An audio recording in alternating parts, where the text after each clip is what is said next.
want to do? They could be sleepy, stumbling, slurring their words. Yes!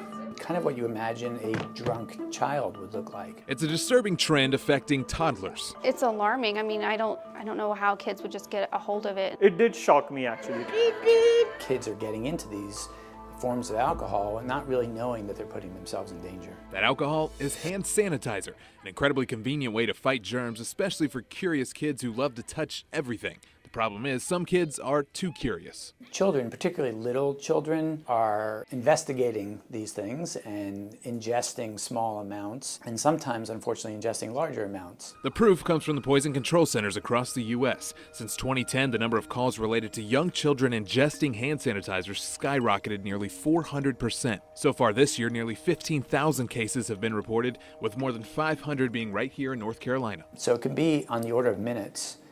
Your child slips away, is in the bathroom, and suddenly, a few minutes later, you're not really hearing much from them, and next thing you know that they're not looking quite right. So it can happen very quickly.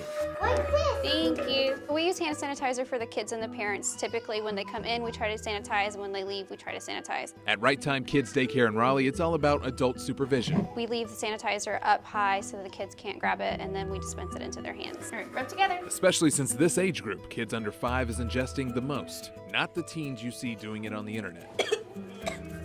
And especially with little ones running around, you don't want them grabbing a bottle of sanitizer because they'll grab anything they can get their hands on. Over at the Goddard School in Durham, it's not even an option. We do not allow hand sanitizers for our children.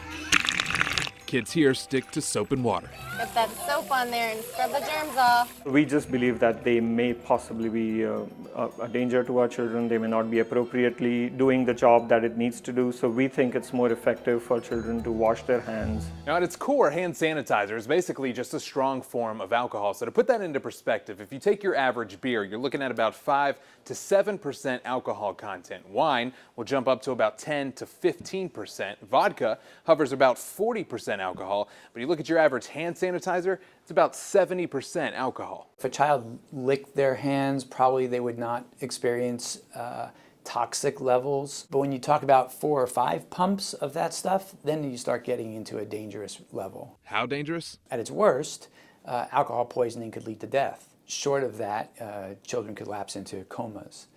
They could also have seizures. And if you look at the packaging, you'll quickly see why it could be appealing, with fun carrying cases, colors, and sweet scents that smell like food. My daughter has a couple of those on her lunchbox and is looking to collect more of them. There's no doubt hand sanitizers are great for killing whatever germs your little one may come in contact with, as long as it ends up on their hands, not in their mouth. It's a message that's being put out to kids that these are inviting things you want to use, which on the one hand, we do.